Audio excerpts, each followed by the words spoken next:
This episode of One Hit Thunder is brought to you by DistroKid.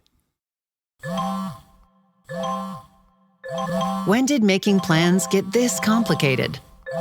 It's time to streamline with WhatsApp, the secure messaging app that brings the whole group together. Use polls to settle dinner plans.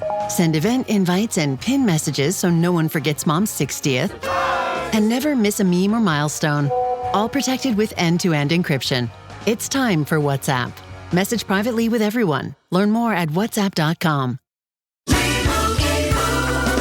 And Doug. Here we have the Lemur Emu in its natural habitat, helping people customize their car insurance and save hundreds with Liberty Mutual. Fascinating. It's accompanied by his natural ally, Doug. Limu, is that guy with the binoculars watching us? Cut the camera. They see us. Only pay for what you need at libertymutual.com. Liberty, liberty, liberty, liberty. Savings vary. Underwritten by Liberty Mutual Insurance Company and affiliates. Excludes Massachusetts. One hit is all you need to make the money guaranteed. And you can live off royalties forever. And it makes me wonder, is it just a wonder, or is it one hit thunder? Guys, the dream team is together once again. I love that we do these drafts. It gives an excuse for us four people who might not otherwise be hanging out together to get together and draft albums from a particular year. This episode, we're doing the year 2005. Now, Matt Kelly started to talk about this, and I said, hey, save it for the podcast. Rough year. In my opinion, this is a rough year for albums. So here's the thing that I realized while I was like putting my list together is like there's albums that I think people love. There's definitely albums that people are passionate about, but they're not albums that I'm personally passionate about. And I kept waiting for like, where's the Green Day Insomniac, or where's like the album that I love so deeply that I'd be willing to like almost spend my entire $100 on it. And I couldn't find it. The albums that I care the most about are the ones that I'm like, I can get these for like $1. Like I just know that like no one's going to fight me for this like one-off kind of forgotten punk album or something that like I think that this first couple rounds where we have to start at like 20, 105 are going to be real hard to determine like what's worth throwing that much money on it early. Personally, that's my personal prediction. But I feel like I got some looks from Tony that he might not agree with this sentiment. Well, I went into 95, I think, with that mentality and was like pleasantly surprised. So maybe that will happen. But when you're going to say it was a rough year, I'm thinking like you had like the war in Iraq, Katrina, and you're like, no, man, bad year for albums. Bad year for albums. It did bum me out, like to just get right into it, to think of where like society was 20 years ago exactly, while going through these albums and thinking about where it is right now and being like, oh yeah, it's just kind of we might look back on 2025 and be like, not the greatest year for albums. I don't know. That said, well, I think I'm going to get, I feel pretty good that like I'm going to get the stuff I really, really liked from this year. That's if you guys are like pretty feel. Checked out on it. Yeah. I feel like it's going to be, I don't know. I hope that I'm wrong. I hope that there's some crazy high bid moments, but I feel like outside of maybe the first round and a half, I think it's going to be a lot of like, I picked this album for $10. All right, Matt gets that album for $10. Maybe. What do you think, Matt Milligan? I'm intrigued because to me, I actually immediately made a list with a lot of like personal favorites, but there's also not like, I feel like when we do this in past years, there's albums that are like favorites of mine that also were like smash hits across like on the charts and stuff, and everyone unanimously agreed. And maybe not so many of those for this year. But if we were ignoring that part, if I'm just making a list of like 5 albums that I love from 2005, that is no problem.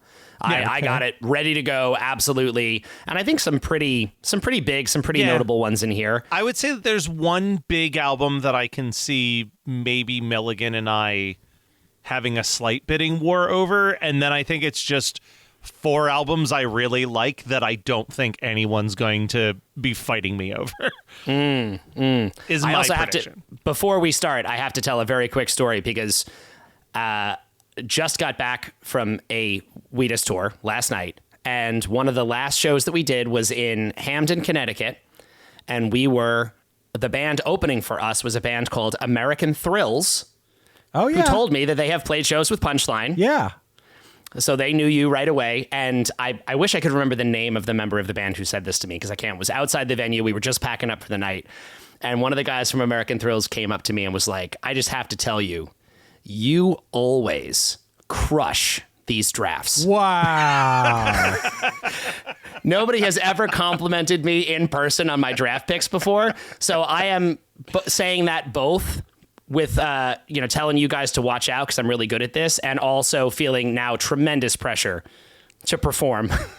Now knowing that this guy is listening to this, having just said that to me. I just want to throw this out, and then we'll start this draft. I do love the weird little cinematic universe that we've been able to build out of the right? one-hit thunder weird algorithm overlap of like making our friends somewhat famous to a very specific crowd of people. It was pretty, yeah. The other day, literally this morning, I was listening to Nevermind the Music, which Mark from that show has been on both Weird Algorithm and One Hit Thunder, and his co-host Nicole has been on One Hit Thunder. And they were doing a mailbag episode, and one of the letters started with, I found your show through the Weird Algorithm podcast. That's awesome. And I was like, this is insane. This is insane. That's awesome. The weird little, all of these things interconnected thing. Yeah, but Chris, at that same show in Connecticut, a guy in the very front row was wearing a Weird Algorithm T-shirt that I didn't even know existed. And he's standing at the front row and he's like smiling at me the whole show, and I'm just like smiling back. And it was like embarrassingly long, like an hour on stage before I realized what he was wearing. And then I took a Tony picture can't with him leave after. his house in L.A. without people talking to him about his Oh, drafting. no, of course. We know Tony is like, I mean, he's hiding right now in a studio. We can see. It's like a bunker underground. That's what I had to do. Yeah, I'm in line at Maru Coffee, just minding my own. And, I never know who's going to roll up on me and be like, it's hard. Great draft. All right, Great well, draft. Chris, how about you run down the rules of the draft and determine our order? Not that it matters that much. And then we'll dive in. As a reminder to the listeners, the way this works is we all have 100 theoretical dollars to try to draft the best batch of albums of the 4 of us. And first round, you have to throw out an album with a starting price of at least $20. Second round, $10. Third round, $5. In the last couple rounds, you can start at $1 if you want to. And yeah, everyone has a chance to try to get the best batch of albums you can get. Like Matt said, it doesn't really matter what order we start in, but I think today we'll start with our friend out in Tinseltown. We'll let Tony throw out the first album this week, and then it will go Matt Milligan, me, and Matt Kelly. That's the way I'm seeing everyone right now. Right. I like it. That'll be our order. And let's draft some albums, boys. Let's make some nice teams of albums. Well, it's an honor to get us started, and I want to say I went against my intuition last time when this was the case, but obviously there is a record that came out this year that changed how I personally listen to music. Yeah. Probably would be in my top 5 all time. Me too. An artist that changed at this time how I thought about society. Very outspoken, but unfortunately, as we know, went on to be perhaps too outspoken and is no longer with us. So I will skip over that, basically life-changing record and talk about what I think, this is of course going to be an old friend to this draft, making his grand return with the first pick that's being thrown out. But this might have stood the test of time as my favorite album of this decade. And it is my favorite album from this artist, and it is Death Cab for Cutie, Plans. I'm going to throw it out for $25. This is my favorite Death Cab album as well. I love this album. Soul Meets Body, Crooked Teeth, I Will Follow You into Dark. a bunch of other songs that weren't singles. What Sarah said, perhaps the saddest song ever recorded. Yeah. I actually, it's funny because I was not the early Death Cab records I struggled with when I first heard that band. Like I liked it, but I didn't love it, and I couldn't really understand the hype. I loved the Postal Service record, but the early Death Cab records for some reason never quite clicked for me. And this was the first one where I was like, okay, I get this. Like I really, really enjoy this. I'll just go 50 right now on it. Whoa. Okay. Wow. What a jump. I mean, I'm just not wasting any time here. We're gonna get let's there. not waste time. Yeah. Why waste time? Well, I'll go Tony, you 60. Whoa. Just I was going like to say that. 51 just to waste time, but look at that. They have their We're own not thing going wasting on. it. No, I We are not apologize. wasting it. Well, I guess I'll go 63. Again, probably my favorite album of this decade. So maybe back off a little when I throw out 66, Marilyn Mew. I'm gonna have to two up ya and Do go to not Yager 68. me. Do not Yeah, Yager I'm me. gonna have to Yager ya. Oh my god. We have to make references to early Pittsburgh Penguins from the 90s. Yarmir Yager, 68. Yeah, I'll just make the jump to the funny number and say 69. Oh, man. It just sucks that 2005 is so weak. You know what, It's Tony? great for retention. Like, everybody, the rest of this is going to be so bad. So, like, let's get this one right. Well, there might be people out there who have no idea what I'm talking about and think it's an amazing year for music. Yeah. All right, Tony. It's a super hilarious number. Comedy's back. I'll let you have it for It's back. for 69. I was Amazing. willing to go full Luca up to 77 on this one. So Wow. I'll appreciate that. And I'd say Luka Doncic is he should have been a Pittsburgh Penguin in the 90s. You Like, could I don't know have why he's a basketball player in 2025. same number. You could have went Paul Coffey if you're referencing early Penguins teams.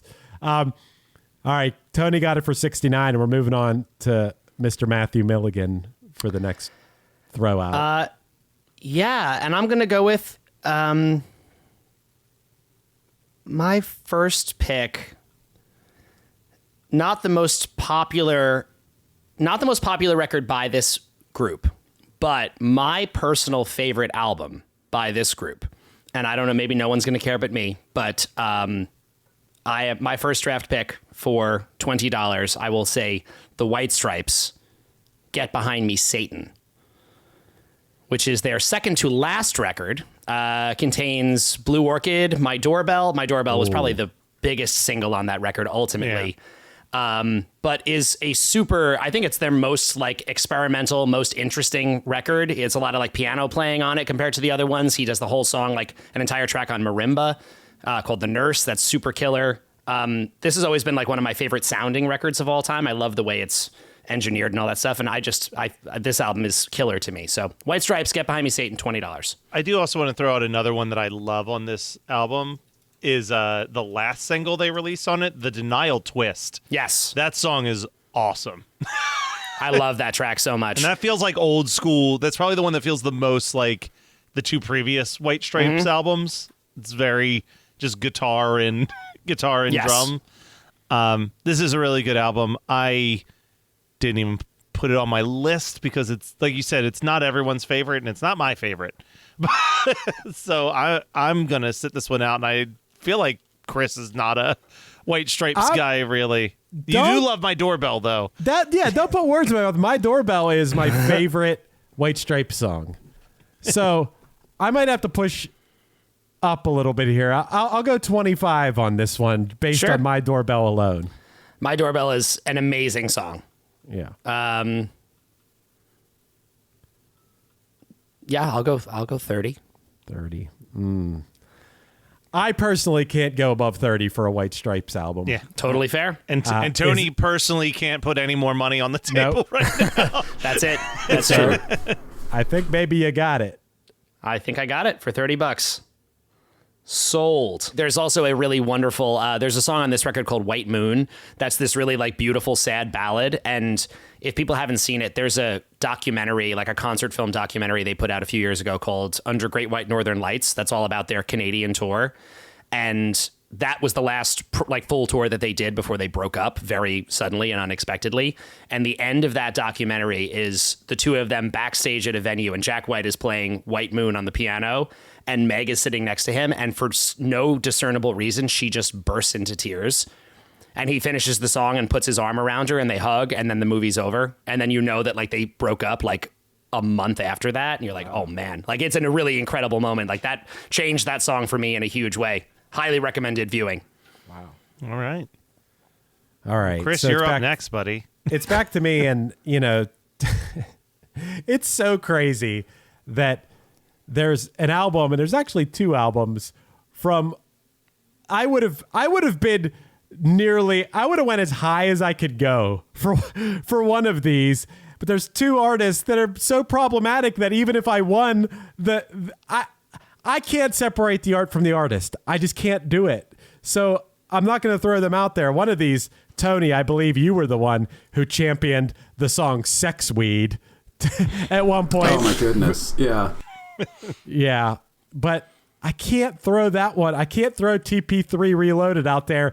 And I can't personally, in good faith, throw out Late Registration, which at one point in my life I believed was the greatest album ever made. Yeah. And it makes me feel bad for all the other people involved in making what was a masterpiece of an album. You know, everyone from John Bryan to all the guest features on that album. And man, but I just can't do it. So I guess I got to throw out, this is so funny I'm throwing this out for $20 because I like the band. And I'm interested to see if anyone's going to go higher. But I'm going to throw out Coheed and Cambria's Good Apollo, I'm Burning Star 4, Volume 1, From Fear Through the Eyes of Madness, which is such an Great insane album title. Such an insane name for an album. But I'll throw out that Coheed album that had the big song that was played on a lot of hockey commercials back in the day. Oh, yeah. What was the name of that album? Good Apollo, I'm Burning Star 4, Volume 1, From Fear Through the Eyes of Madness. Right, of course. Anyone want to go higher than $20 for that Coheed album? 25. Okay, he likes I love it. Coheed. I think that might be my favorite Coheed record. I think it's my favorite I have too, not but- fully kept up with the last couple things that they've done. I know they've released a few records in recent years that I New think one's I've missed. good. I heard the new one is Yeah. really good. But I remember thinking that, like, when I heard this one, I was like, wow, this is like... Their early records I liked, but they were weird enough. And now this was one I was like, oh, wow, they are, like, swinging for the fences. Like, they are going for, like, hit songs. Yeah. And, yeah, Welcome Home is on this record. And then Yeah. The Suffering, which was, oh, my God, that's a great song. Great song. Yeah. So what are we at now? Oh, I just said 25. I'll go 30 for this one. I'll go 33. Ooh. Man, once again, this seems steep for how much I actually listen to this. But if you break it down, it's $1 per word in the title so far. True. That's It's good a value. pretty good deal. All right. My proof that I'm a serious fan of this band is when I put it on my list of things that I was interested in having, I also wrote out the entire name in full. Yeah. And I didn't abbreviate it at all. Because that's what it's called. I'll go 35 on Coheed album. 35. I'm going to take a step back. Going once, going twice. Sold to me. I got a Coheed album. You got a Coheed album. All right. I did. All right. Go ahead, Matt Kelly. This was, man, I do love this album. I don't want to undersell my love for this album. This is kind of when I was looking at my list of albums I really, really want, the only one that screamed worth $20 to me. And it even made it onto the Thundred, which says that it's an album a lot of people love. Some can argue it's their best album. I'm more of a fan of their debut, but I'm gonna go for the Gorillaz Demon Days at $20. You get I actually like this more than the debut. I know you do. Well, you I do, like yeah. Plastic Beach more than both. Plastic of those. Beach is my favorite Gorillaz record, like overall. But I thought Demon Days is like, I do think this is a step up from the debut. I think it depends on what you're looking for with the Gorillaz, right? Like, this is the Gorillaz finally finding what their sound is and honing in on it beautifully, and it works. I think I just like the throwing anything against the wall experimental nature that is that debut album, where they're just like, here's a punk song, here's a trip hop song, here's a Latin rhythm song, like here's a marimba song, like just they were playing with any genre that they could think of on that album. This is way more of like a hip hop, like indie hip hop kind of record. Feel Good Incorporated is such an unbelievable song. Dare is really good, but even like the deeper cuts, I love the song. I'm blanking on the full title, but the one that has Dennis Hopper narrating for the entire song. I think it's like Fire Coming from the Monkey's Head. Fire Coming Out of the Monkey's Head, yeah. Yeah, like that song is insane. Like this is a really, really good record. Definitely worth $20. And if we're talking about songs that came out in 2005, Feel Good Inc. is definitely at the top of the list of the most important and influential songs to come out this year. It's also probably one of the few songs that we're talking about that like still gets played regularly all the time, like out in the world all the time. So is anyone going to try to take this one from me? Sure. 25. I'll go 30. 33. I'll go 40. Whoa. Another big jump. Okay. That's it. That's it. Tony can't afford it, and I don't want it. So it's all yours, Matt. I'm glad the Gorillaz were very instrumental in making like random monkey stuff funny for like years to come, which I really appreciate. I mean, the Gorillaz could be directly pointed to all of NFTs. 100%. Wow. What a damning legacy. I will say I also am kind of motivated for this just by like my TikTok For You page lately has just been all types of footage of a Gorillaz concert that people were at, where it seemed like they pulled out every single guest vocalist they possibly could at this one show. So I'm like, God damn, they're good. All right, well, Tony, it's back to you now with a $10, starting the $10 round. $10 round. Okay. There's so many options that, to me, fit the $10 mold. Chris, I don't know if you agree with this, but for me, like, going through all these albums, this was the last year where, like, the type of music of, like, the scene we were in and whatnot, like, this seems like the last year where most of my music listening was still in that bucket. And there's a lot of good stuff. There's a lot of fine stuff. And obviously, like, we're at the peak of, like, nostalgia for that exact time. So there's, like, 3 I could go with as my next in line. So I'm going to throw something out based solely on hits. Like, songs that I think every song on this album could be on the radio. A lot of them were. And these guys are still out there doing it. Everybody's asking constantly where are they going to show up next. These guys are freaking random, and not in like a random funny monkey way, but it's the All American Rejects' Move Along. I didn't listen to this album that much when it came out. I heard the songs on the radio, but I worked at Hollywood Video at this time, and inexplicably on our like screener for movie trailers, they just started putting music videos. And the freaking Rejects were all over that thing. And I was like, fuck, these songs are good. Like, this album has some hits. It sounds perfect. So for $10, All American Rejects Move Along. I gotta lead with that one, I guess. Yeah. I mean, their first 2 albums are good, but this is like definitely them honing in on like what their sound is. Also, like, up front, I'm going to say I'm not bidding on this album. I like this album. I don't love it enough to pay more than $10 for it. But, like, credit where credit's due, the fact that they're just, like, doing these pop-up random fucking free shows. At Sheets.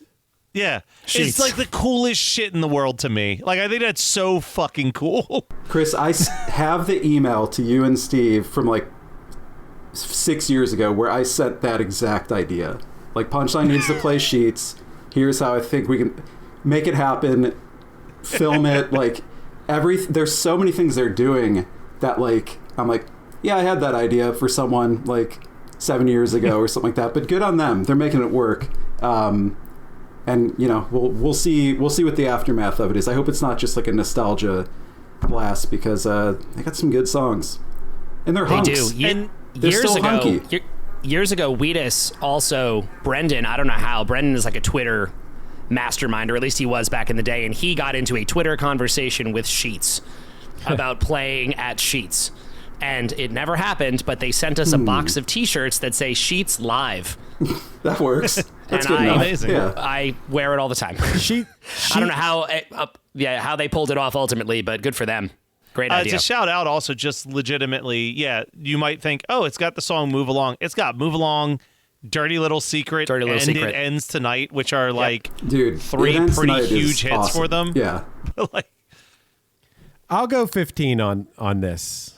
This is a good one. It is a good one. It definitely is. I'm going to sit this one out. I have a couple other things I want, but this is definitely a good record. I might have to give it to you at 15, because I got a couple others that scratch the itch. Okay, I think I got the All-American Rejects for 15. Wasn't even on my list, but I'll take it. Guys, can we do a pop-up draft in 2026 out of Sheets? I think we should. Oh my God. Well, absolutely. We gotta. Tony, theoretically, we could do that right now. Just show up at a Sheets and record a draft episode. That's true, yeah. Well, I have the email. Let's plan it. It's slightly less technically complicated. Yeah. Now, let's do it by the book.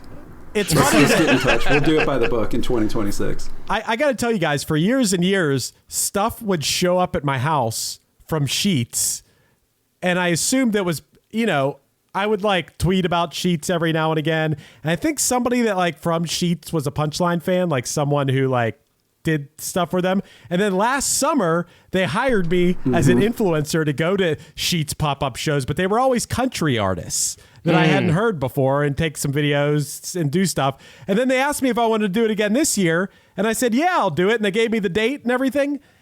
And they never hit me back, and it was the All-American Rejects one. So they bailed on me. I don't know why. They didn't think I was a good enough influencer for it or something. But then I got the email address, and we emailed them hey, can Punchline do one of these? And we're still waiting to hear back on that. Hey, very cool. Fingers very crossed. Cool. I will come all the way back up to Pittsburgh. I'll definitely come out for that. All-American Rejects also played at the Savannah Bananas game. Yep. Those guys are freaking random. Where are they going to pop up next? That's what I'm saying. Yeah, agreed. They popped up right, on my Milligan. list. What do you got, Matt Milligan? So I'm going to just say this one that I am surprised has not been said yet, because I actually thought Tony was building up to it with the sort of pop punk, this world thing, because a huge pop punk record came out in 2005 that I actually feel was a tremendously important one in the genre, and it's From Under the Cork Tree by Fall Out Boy. Yeah. 2005. Okay, I heard of it. I recall heard of it. I think probably people have heard of it. I believe some people refer to them as the next Ataris. The next Ataris? Was that my story? Yeah. That was the story you told, I think, 2 years ago on here. And I think about it every time Fall Out Boy gets mentioned. I'm like, they were supposed to be the next Ataris.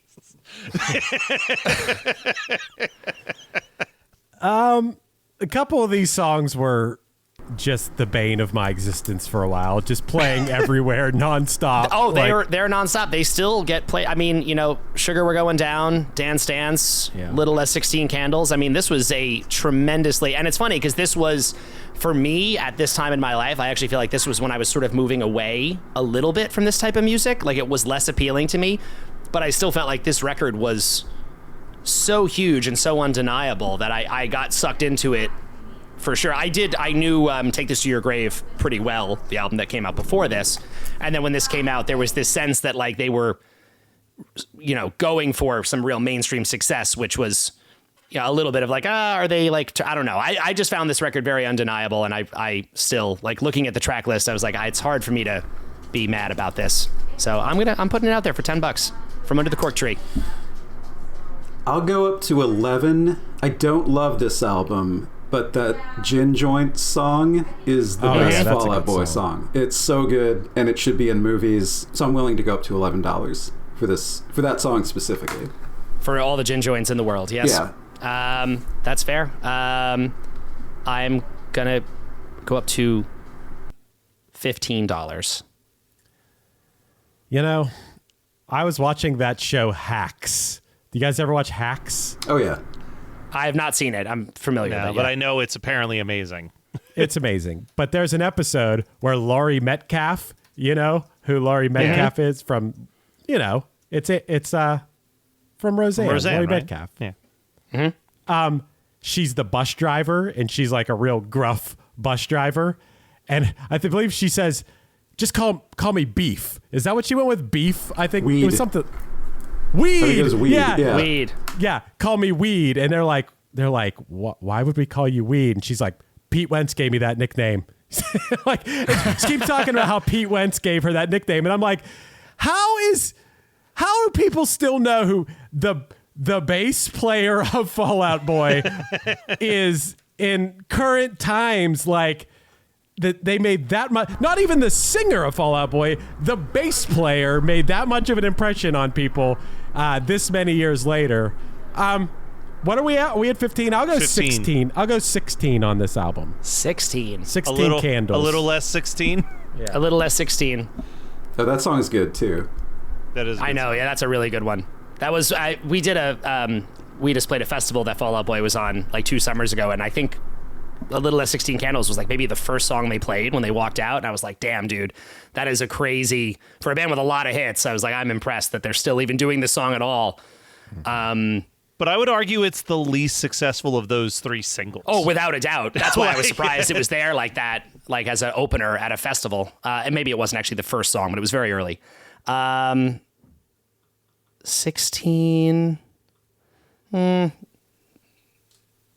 Okay. I'll drop it. And Tony? I'm out on this one, but shout out Patrick. Still a great dude. Yeah. Okay. I mean, it would have been disrespectful to not get this album when they play your song at their concert in Pittsburgh. You got to get their album, right? Yeah. No, they are. I don't know. I don't. You actually have way more experience. I've never met those guys. I've never had any direct encounters with them, but they've always seemed to me like solid dudes going out there and doing the thing. Yeah, I think that's the case. Yeah. All right, well, Okay. Chris, you got 3 albums already, and now you can try to get a 4th. Now you gotta pick one more. I know. Now I can get a little bit more avant-garde with it. And man, Oh, you're not going to go for the pop punk trifecta? well, there's a couple. Yeah. I have 2 or 3 more on my list here that are pretty big. Yeah, But I gotta- for me anyway. I mean, it's funny. These 3 albums that I got are 3 albums I probably wouldn't listen to. Like, they're just not what I listen to. Maybe, I don't know. I guess I would listen to them. It's just not like the lane that I would normally listen to. Whereas I better get something I would actually like listen to right now. And I'm gonna have to throw out Fiona Apple "Extraordinary Machine" for $10 because I would pop that in right now. It's get him backs on this album, Parting Gift. This was kind of this wasn't at her peak. This was a little bit, her peak of like mainstream popularity, but this album's awesome. I love her. She's awesome. Love Fiona Apple. This is actually one of the few Fiona records that I'm not like incredibly familiar with. I don't know why this one never like fully grabbed me, but she is a hero. So I'm going to throw this out there to you, Milligan, because I still haven't sat down and listened to this whole album. But what I do every Monday is Spotify does that, like, here's a 2-hour playlist of songs we think you'll really like. And one time, the title track to this album, Extraordinary Machine, was like on that playlist. And that might be one of my most listened to songs of this year because I love it so much. But this is produced by, I believe it's pronounced John Bryan. John Bryan, yeah. That's John who Bryan. produced the Kanye album that we're not drafting. Well, more importantly, though, he is the guy who has composed some of the greatest film scores of the last 30 years. Yes. With Eternal Sunshine, I Heart Huckabees, Punch Drunk Love, Magnolia. Like, this dude is a beast. And you can hear the dramatic difference in, like, Fiona Apple's first 2 albums. Just, like, listening to that first song, I'm like, oh, this is this is a totally different Fiona Apple that's here. Like, I'm very excited to actually dive into that album more fully, just based off the one song that I've heard. It's awesome. I'll take it for $10 if no one wants to outbid me. I will go up to 12 for this. My wife likes it a lot. And just like a real record store haul, I would always grab something. So I'm not coming back with a bunch of random shit that I like. So up to 12 for this. All right, I'll go 13. I got to tap out. Yep. I'll take it for 13. Chris. Going once, going twice, it's mine. You got it. All right, I'll take it. All right. I'm up next here. I am predicting this is going to be a pretty quick $10 round for me. This band put out their debut album a couple years earlier, and I really, really liked it, but I wasn't fully sold on the band until this album came out. The album that I am speaking of and the band I'm speaking of is May and their album, The Everglow. Oh. This album, to me, is amazing. The first like 5 tracks on this album back to back, between you start with this little piano ballad called We're So Far Away, which is just like an absolutely gorgeous little piano piece. And then you dive into Someone Else's Arms, which is in the contention for one of the best songs May ever wrote, followed by Suspension, which is also in the contention for one of the best songs ever written by May. And then This Is the Countdown. Like, those 4 songs are insane, but there are so many good songs. The title track is great. Mistakes We Knew We Were Making is a beautiful song. The Ocean is great. This was like me seeing them as more than just like emo mixed with indie rock, and them just being fully their own unique songwriting style. And if you buy a specific version of this album, it does have the bonus track of them covering A Day in the Life by the Beatles, and it's a pretty damn good cover of A Day in the Life. So that's my $10 pick if anybody wants to try to go for it. Wow, I never heard their cover of it. What a ambitious song to cover. Like, very brave. That's very brave. Yeah. I mean, I didn't even think that's a song you could cover because of, I don't know. Yeah, no, that's a bold play. Wow. Yeah. I'm not familiar enough with this record for me to bid on, but I'm not going to outbid you on this one. I didn't realize this was 2005. It's a great album. I love May, but I have 4 albums already. Yeah. I need albums, but I'm going to let you have it. Thank you. Hey there, One Hit Thunder listeners. Are you ready to take your music to the next level? Well, get ready to rock, because this episode is brought to you by DistroKid, the ultimate digital music distribution service for artists like you. With DistroKid, you can easily upload your songs or albums to online stores and streaming platforms like Spotify, Apple Music, and YouTube Music, reaching fans all around the globe. But that's just the beginning. DistroKid offers a ton of awesome features like Hyperfollow, which helps you promote your releases and get pre-saves on your songs, all for free. But wait, there's more. The DistroKid app is now available on iOS and Android. With the app, you can manage your releases, track your streaming stats, and even withdraw your earnings, all from the palm of your hand. And for those looking to perfect their sound, check out Mixia. This powerful tool allows you to put the finishing touches on your tracks in minutes, ensuring they sound polished and professional every time. But that's not all. DistroKid has just launched a brand new feature called Instant Share, allowing you to easily share large files securely with collaborators, producers, and more. With Instant Share, you can keep your music streaming at the highest quality while making the best impression possible. So what are you waiting for? Elevate your music career today with DistroKid and unlock a world of possibilities. Possibilities that I know all about because I've been using DistroKid for years. It's seriously great. If you haven't used it before, you're going to love it. And One Hit Thunder listeners get an exclusive offer, 30% off your first year with DistroKid by signing up at distrokid.com/VIP/OneHitThunder. That's distrokid.com/VIP/OneHitThunder. Lowe's knows how to help make your home holiday ready for less. Get Select Style Selections vinyl flooring for just $1.99 per square foot and have it installed before the festivities begin. Our team can help you every step of the way. See a Lowe's Red Vest associate or visit Lowe's.com/holiday install to get started. Lowe's, we help, you save. Basic install only. Date restrictions apply. Subject to availability. Installed by independent contractors. See associate for details. Contiguous U.S. only. Tito's Handmade Vodka is America's favorite vodka for a reason. From the first legal distillery in Texas, Tito's is 6 times distilled till it's just right and naturally gluten-free, making it a high-quality spirit that mixes with just about anything, from the smoothest martinis to the best Bloody Marys. Tito's is known for giving back, teaming up with nonprofits to serve its communities and do good for dogs. Make your next cocktail with Tito's. Distilled and bottled by 5th Generation Inc., Austin, Texas. 40% alcohol by volume. Savor responsibly. AI isn't coming. It's already transforming marketing and business. See how at MACON 2025, October 14th through 16th in Cleveland.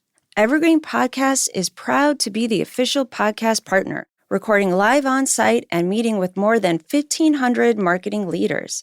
You'll learn from leaders at Google Cloud, Meta, Snowflake, and HeyGen, sharing what's working and what isn't. Transformation starts here. And with our special code, PODS200, you'll save $200 off your ticket. Join us at the Huntington Convention Center. Register today at macon.ai. That's MAICON.ai. Hey, one-hit thunderers, thunderheads, thunder buns. All right, I'll just go with one-hit thunder listeners. This is Krista Makes, guitarist and vocalist for Less Than Jake, and host of Krista Makes a Podcast, a songwriting podcast where every week I'm joined by an amazing guest to break down the writing, recording, and release of one iconic song that they have written. In our giant evergreen back catalog of episodes, we've had rock legends such as Dee Snider and Huey Lewis, punk rock favorites such as Mark Hoppus, Fat Mike, and Brett Gurewitz, up-and-coming artists of today such as Liz Stokes of the Beths and Genesis Owusu, and even some of the artists that have been featured on One Hit Thunder. The show is even produced by One Hit Thunder host Chris Fafalios. What more could you possibly ask for? Krista Makes a Podcast is available for free on all the places you listen to podcasts, and new episodes come out every Monday. I guarantee you'll like it, or we'll give you your money back. All right, well, Tony, you get a chance to have an album right now with a $5 bid. $5 bid, keeping it in the genre. My favorite album by this band, and they have a new album coming out, and they just put out a song that I was like, oh, I think I like this song from them more than anything I've heard since this record, but it's Motion City Soundtrack, Commit This to Memory. Yeah, really good songs, really sad lyrics. Like, I think, like, for this genre, like, listening to it even back then, it was like, wow, this is like a bummer, but like the songs are so catchy and good. So I'd love to have this record for $5. I think you're gonna. I mean, I'm not gonna fight you on this one. I do love this. I mean, Everything Is All Right Alone is a great song. I was a bigger fan of I Am the Movie that came out prior to this, and I actually really like in 2010 they put out an album called My Dinosaur Life that I think is wildly slept on by that band. But yeah, this is in my top 3 Motion City soundtrack albums, but not one that I'm willing to outbid my good friend Tony Hartman for. Yeah, I'm really, really tempted, but I'm looking at my list and I have enough other things that I wanna do that I'm gonna hold off. But I do think this is a great, great record. Well, and what I was saying earlier about big pop punk records from this year, this is one of the ones I was referencing for sure. There you go. You walked off with it for $5. And Matt, now you said you got a list that you can fill out your 5. Let's pick one of them. Yeah, and maybe this is a band nobody cares about. This is a whole other genre, deep pick here, but this was a huge album for me. I obsessed over this record, and I listened to it a million times. And that is the sophomore album by the Mars Volta, Francis the Mute. Wow. A 5-song, hour-long, like, just epic odyssey of insane musicianship and songwriting. This was not the album I thought you were going to say, and I was getting ready to bid against you for what I thought you were going to say. This makes more sense than what I thought you were going to say. This album still challenges me. I think. It is challenging. Like their first album I was really into, and I'm like, oh, if this is what we're getting instead of At the Drive-In, I am all on board. And then this album came out, I'm like, I think they may have lost me already. Yeah. I mean, it's deep prog, but I love that stuff, you know, like Rush and Yes. It's still hooky to me. I feel like there's all the melodies are still there and there's still like songs baked within, but also like just, you know, it's musicians showing off, and I can't help but be impressed by that sometimes. It's just such a flex of an album. Yeah, this is a very you album. Every time I hear the Mars Volta on, I'm like, oh, this is awesome. But then I just don't have the patience for 10-minute long songs. Yeah. I mean, 5 minutes I can do. The last track on this album is 32 minutes long. Like, I'm just like, you want to hear a fun thing about it, actually? The last track, so this album is supposed to be 5 songs. I love the fact they actually originally, I know a little bit of history, it was supposed to be a 6-song record, but the 6th song wouldn't fit on a single CD. And the label would not let them make it a double album for 6 songs. So they cut the title track, Francis the Mute, was supposed to be a song on the record. They cut it to make it fit on a single disc. And the label for 5 songs would not count it as a proper full-length album, even though it was plenty long. So on the CD, the last song is broken into like 8 tracks. Because that was their loophole to make it class as a full-length LP. Wow. And not an EP for their contract. A 77-minute long EP. I'm going to pass on this one. I don't know about you other guys. I am so happy to get this one for $5. Hey now. Uh-oh, wait, here comes Tony. Oh. Watch out. I mean, I love this. I love and miss pretentious shit like this. I know, right? No one's doing this anymore. I will go up to $7 for this. You up to $7. I appreciate you putting some respect on their name, Tony. Absolutely. Thank you. Have you seen the documentary, the Cedric and Omar documentary? No, I haven't yet. It's good stuff. Yeah. I heard it's good. Yeah. I'm gonna go up to 10. I can go to 11. Wow. I am gonna get this, Tony. I probably know that, but I'm willing to also Matt, have looking it. So at numbers right now, you are definitely going to get. I am. It's just not in your favor. But I love the fact that we're making this a spirited thing. I appreciate it. I'm just going to go up to 15, and we can just we can call it a day. Fair enough. But again, I appreciate everything about you, man. You know, it's my turn now, right? And I often think this could close out your old draft. I know. I often think about how, you know, the early 2010s were marked by bands like Foster the People and Tame Impala and MGMT. Like, that was like the sound of that time. And 2005 is really like, it is what people would call emo, pop punk. Like, that is the biggest style of music when I look at like what was popular at the time. And right now I'm stuck between, for my last pick, a pop punk album that was like far from where this band would go, because they would get way better, but there definitely were some songs that I like on this, and what became who I think is the best singer of our entire genre of music. And then another one that's just so obscure that probably Milligan's the only one who's gonna like have an opinion on it. So here's what I'll do. I think we're gonna grab one at the end. I don't think anyone's gonna throw this one out there. But the other one I was talking about. So I'll go for $5 here. All We Know Is Falling from Paramore. I got to get important. I got to get early record. Haley Williams. You got to get early Haley Williams. I agree. I saw that they were just doing 20th anniversary stuff for this record. Yeah, no, well said, Chris. Because super super important. I mean, one of the most important bands to come out of this time by far. And this record is solid. They were still figuring it out. They were still young. figuring it out for sure. Yeah. I have a lot of very fond memories of the early, like I remember seeing Paramore play at Warped Tours when I was still a kid, basically, and doing, like, boy, they worked hard. They're now so big, I think it's easy to forget, but yeah. I think she's the most talented person to ever come out of our, like, scene of music. I think she's... That's a strong argument. Yeah, I think you could absolutely make that case. And when this album came out, part of why I'm getting it is they were on our Japanese tour for 37 Everywhere, they were the opening band in Japan. Right. That's amazing. So a 17-year-old Haley Williams with a 15-year-old Zach on drums. Wow. Were the opening band, and I've told this story countless times, but they were already amazing. They were already so good, so tight, such stage presence from her, like at that age. They had a reputation on those Warped Tour lineups for the same thing. They were a side stage band, and it was like, they kill. Yeah. Funny enough, you mentioned Motion City Soundtrack was another band. I always had that reputation. I was like, you got to see these guys because they put on an unbelievable show. But Paramore, definitely, yeah. Is anyone going higher than 5?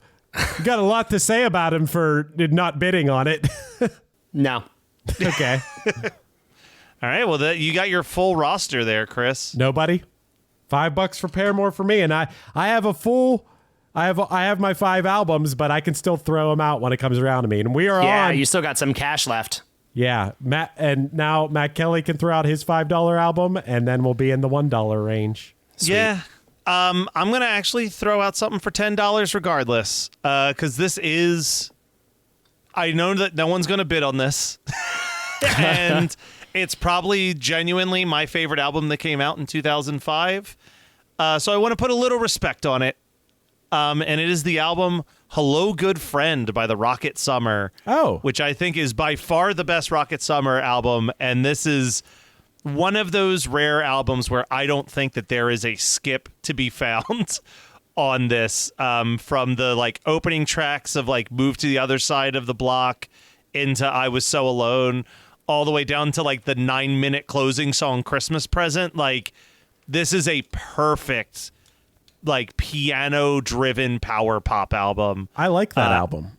I love this album. I this like is my favorite 2005 album. I like for Calendar sure. Days a little bit more, but I think that's a good one. I'm not going to bid on it, but that's a good one. I mean, Brat Pack, Story, like there's just so many good songs on this one. It seems like such a theater kid.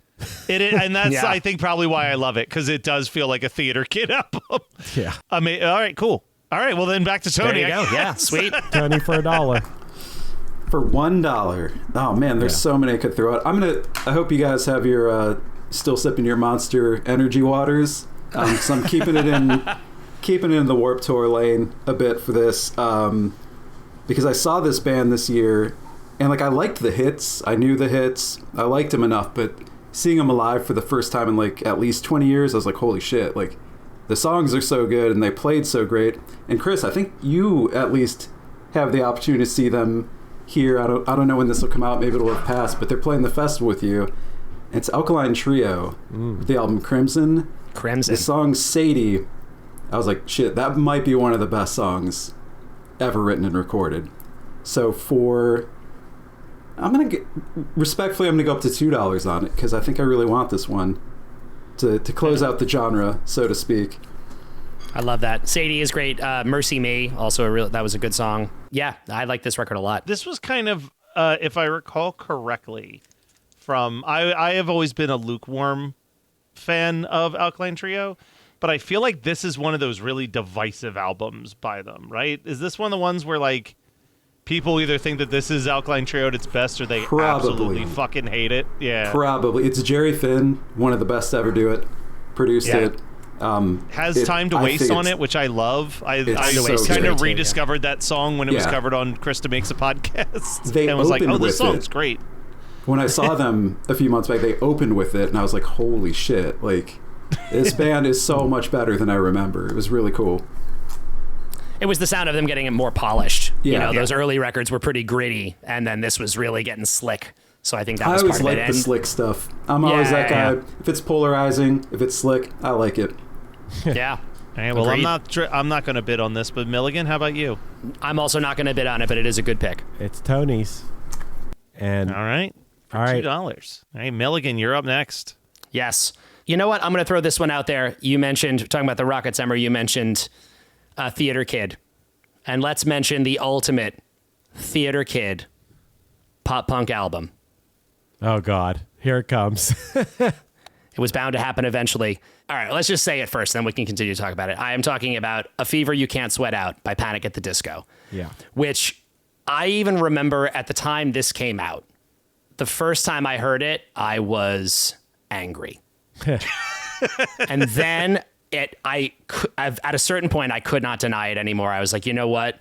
These songs are really fun. They're well written. And it felt to me at the time like one of the boldest swings in this genre that I had heard in a long time. I'm going to say, and I really think they get a ton of credit for moving things in a new direction. Like now the legacy of this record is, I think, well deserved, like as a huge legacy. I'll say it. I think this is better than the Fall Out Boy record that came out this year. I would put this on before I put on Cork Tree 9 times out of 10. I've probably gone through phases back and forth on that, but you might not be. I might agree with you, Matt. How much did you start this on?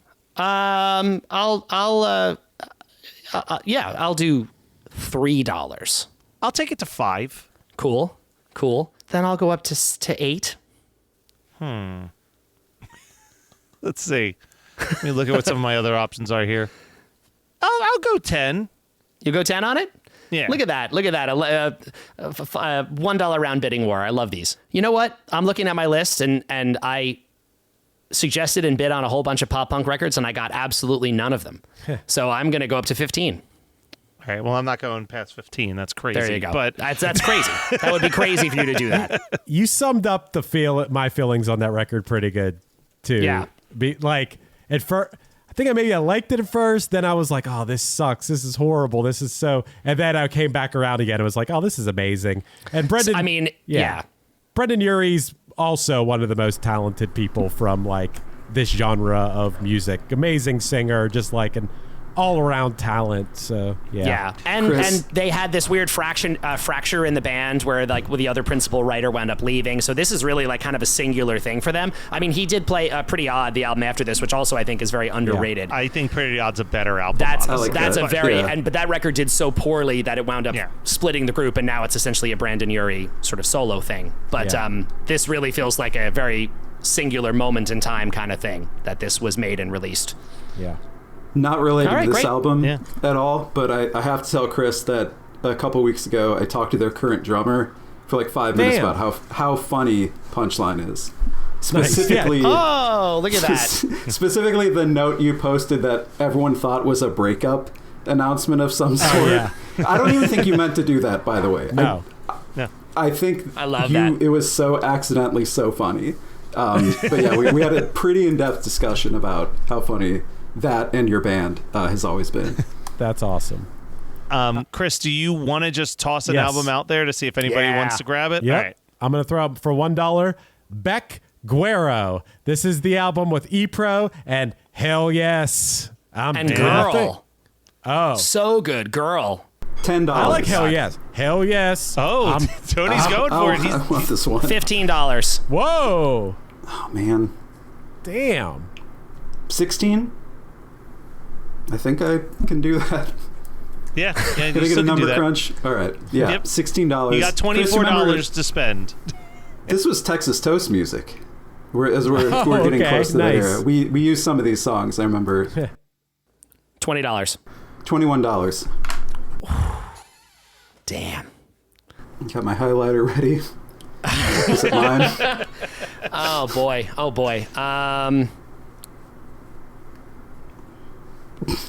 $25. Oh, you bastard. Sorry, Tony. I was really, really thinking about letting you have it, but I'm just looking at what's left for me, and I think I really, really want this. I mean, I need a backcourt desperately, and this would have been a good one, but you can have it.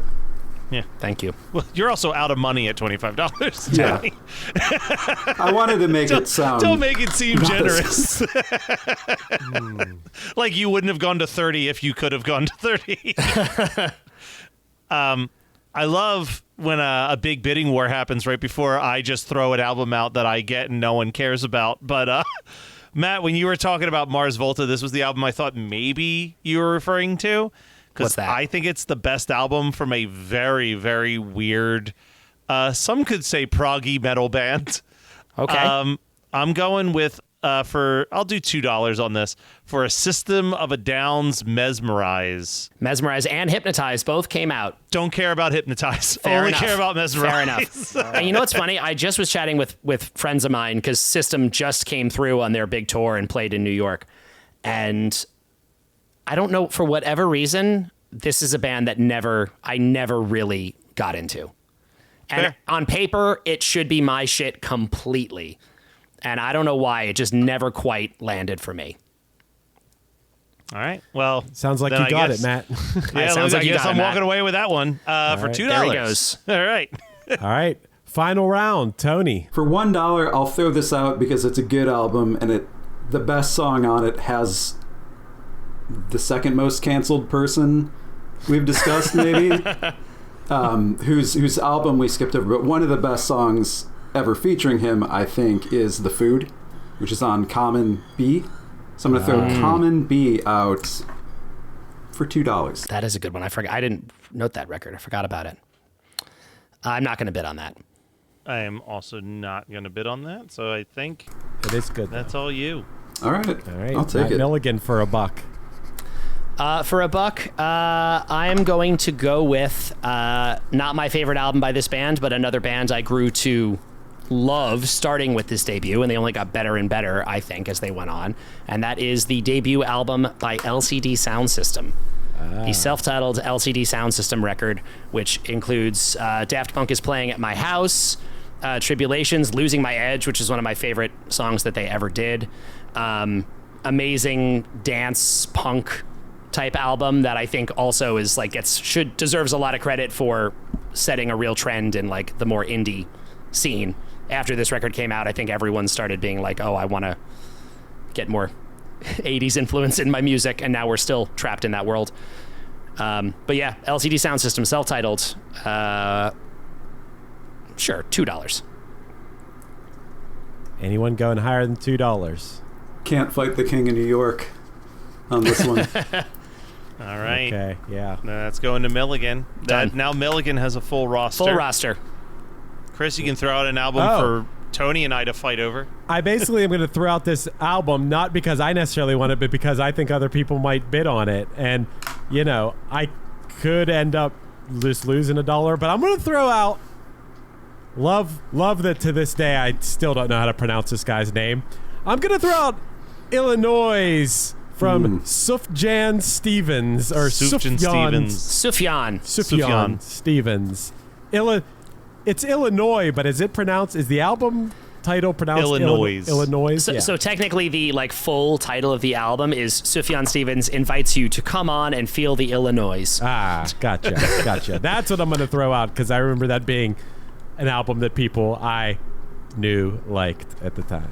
Great pick. A little annoyed because I was really thinking that was going to be my final record store grab at the end there. So thank you, Chris, for ruining that part of my game. Yep. I mean, I do think that this is his best album by a mile to me, and I like a lot of his stuff. But I have something else I got my eyes on for my fifth one. So it's up to Tony. This is a great record. It's up there with his best. I don't see anything on my list that I want to drop for it, so I'm going to let it go. But that is a great record. Is anyone bidding more than $1 for this? Nah, so I guess No, you just... sir. It's a bonus record for Chris. I just got it for $1 and dropped it instantly. So Yeah, put it back down. It happens. All right, so my last pick was System of a Down with Mesmerized, and Matt pointed out that they also put out an album that year called Hypnotize. I'm going to go with the other artist that put out 2 albums this year, and I'm going to go with what is easily the better of those 2 albums. I'm going with Bright Eyes, I'm Wide Awake, It's Morning for $2. Damn it, my other one that I was going to grab. You got to get that wedding song. Song. First day of my life. So here's my big memory with this particular album. This came out the second semester I was in college, and I was in a journalism class with a person who became a friend of mine for years. But she joined the school newspaper as the music critic, and her first article was reviewing both of the Bright Eyes albums. And I will never not give her shit for her review being like, clearly Digital Ash for the Digital Urn is the Bright Eyes album that people will remember 20 years from now of these two albums. And I was like, you could not have been more incorrect with that prediction. Like, I think people forget that album exists because this album has so many good songs on it, and it kind of shifted Bright Eyes' sound to more of this like folky indie rock vibe when it was a little bit like grungier and weirder for the albums leading up to this. Yeah, almost plays like a greatest hits now for him. Yeah, I mean, At the Bottom of Everything is one of my favorite songs ever. So yep, and the wedding song, like Chris said, Lua. Or no, First Day of My Life is the wedding song. Lua is also an amazing song on this record. Lua is also an amazing song. You know what, Matt? Bluff called. I'll go $5. You're going $5? What are you dropping? What are you dropping from your 5? Do I have to tell you now, or do I have to win it first if I just won it? I'm going to go 10. You're going to go 10. I'm going to go 13. I really want this one, so I'm going to go 20. Well, I'm tapped out. I don't have that much money. So there you go. Okay. What were you willing to All right, drop? everybody. I'm curious. I was going to switch LCD. Okay. I'm still happy to have LCD sound system in there, but I was considering doing a switcheroo there if I want it. All right. Because I do Tony love I'm Wide Awake. Tony can just grab whatever the hell he wants, I guess. He's got 4 albums. Seems that way, yeah. Is it my turn to do so? Yep. Who's going to fight me for Weezer Make Believe for $2? Oh, I'm so glad someone said it. That was going to be what I grabbed on the way out. It's not bad. It is an underrated Weezer album. It's got their best song ever. What is their best? Perfect Situation. Yeah, this is a very good song. Yeah. Also really like Other Way. But yeah, that's a good album. Underrated album for sure. It's discount bin time, guys. Everybody can grab one record out of the discount bin on your way out to add a 6th album. We'll start in the order we went. Tony, you can grab one more record out of that bin. I'm going to get some hits on the way out. This is so funny that this is going in the bargain bin, but it's Coldplay X and Y. It's got some hits. Credit where it's due. Does have some hits. That's true. All right. How about you, Matt Milligan? I'm going to go with a real... Do I go with a pretentious pick or a fun pick? Gotta be pretentious, right? It's just gotta be. I'm going to go with Talk by Sigur Rós. Which I think is still my favorite Sigur Rós record. Love that album. Gorgeous, gorgeous, gorgeous album. That's the one for me. Did you probably thought that was going to be the most pretentious album taken in this round, didn't you, Matthew Milligan? I mean, I'm about to what could possibly be more pretentious than that? I'm going to one-up you. And I am going to take I Am a Bird Now from Anthony and the Johnsons. Ooh. Whoa. You know, it's funny, Chris, I almost thought you were going to say, because I noted on this year, talking about a pretentious pick, Bjork's Drawing Restraint 9. That's even, well, the reason I'm taking this. I didn't write it down either. The reason I'm taking this is because I was turned on to Anthony and the Johnsons because of Bjork. And there you go. That album, with Earth Intruders on it. Yes. Volta. Volta. Yeah. Yeah. Where I heard the he's Anony now, who yes. I don't want to dead name somebody or whatever, but that Anony and Bjork were in a cave together with their faces pressed together, tracking vocals. I love that story. It's so good. And Anthony and the Johnsons made such an impression on me that at the end of one of the songs on the Punchline album, Just Say Yes, I do an Anthony impression from Hope There's Someone. Oh, wow. I didn't know that. That's amazing. Yep, I love that. Yep. Which track? So people could seek it out. It's at the end of Hope There's Someone Who'll Take... I did it at the end of one of the piano-heavy songs on... I can't remember which... It's definitely at the end of one of the songs on Just Say Yes. I'm going to find it. Yeah.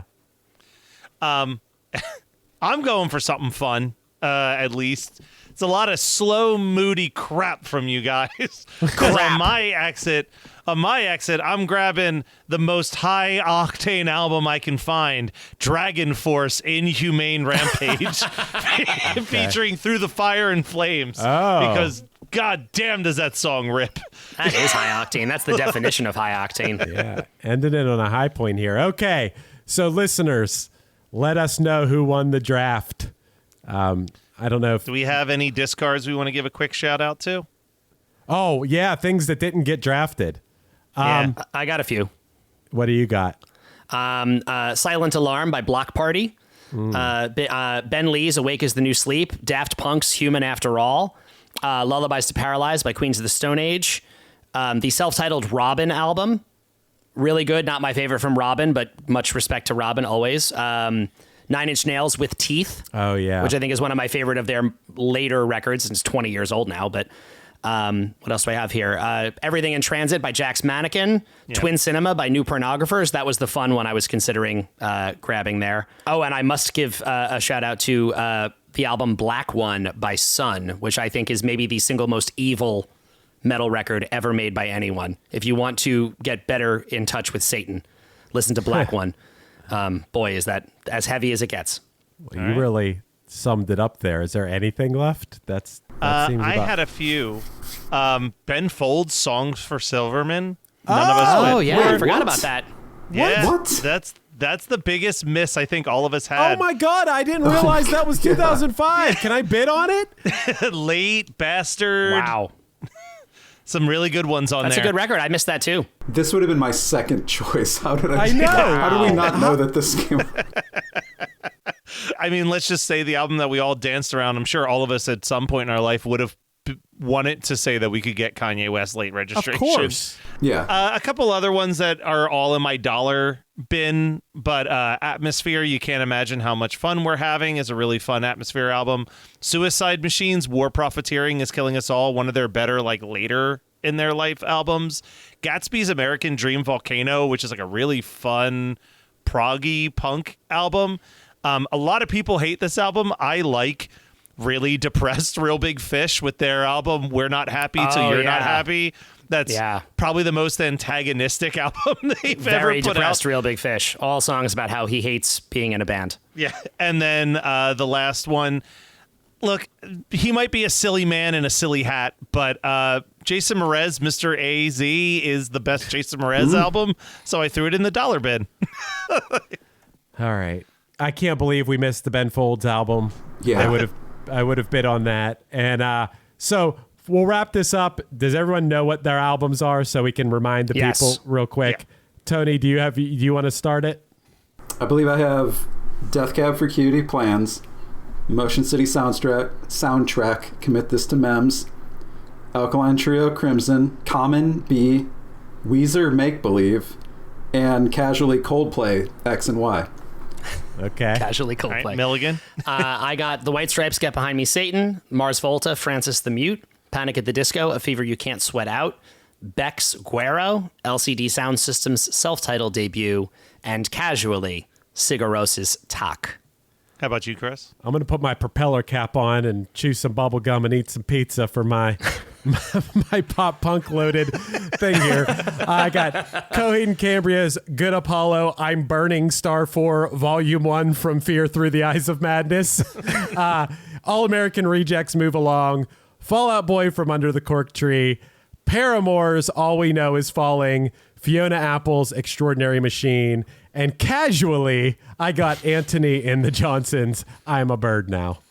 I got Gorillaz, Demon Days, May, The Everglow, Rocket Summer, Goodbye, or Hello Good Friend, System of a Down, Mesmerize, Bright Eyes, Wide Awake, and It's Morning, and as uncasually as possible, Dragon Force, Inhumane Rampage. Another great draft, guys. I gotta throw this out there once again. Ben Gibbard bringing in like over $60 in draft money on one of our drafts.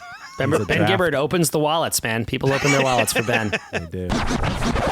One hit is all you need to make the money guaranteed, and you can live off royalties forever. And it makes me wonder, is it just a wonder, or is it one hit thunder? You're listening to the Geekscape Network. Tall Oaks is an award-winning assisted living community serving seniors for over 35 years in the heart of Reston. Our residents, like Paul, love the active lifestyle. Sitting around out front, talking with people, doing the things that I would do if I were alone. It's sort of a fulfillment of my life. Come experience Tall Oaks for yourself. Visit talloaksal.com or call 703-834-9800 to schedule a personal tour.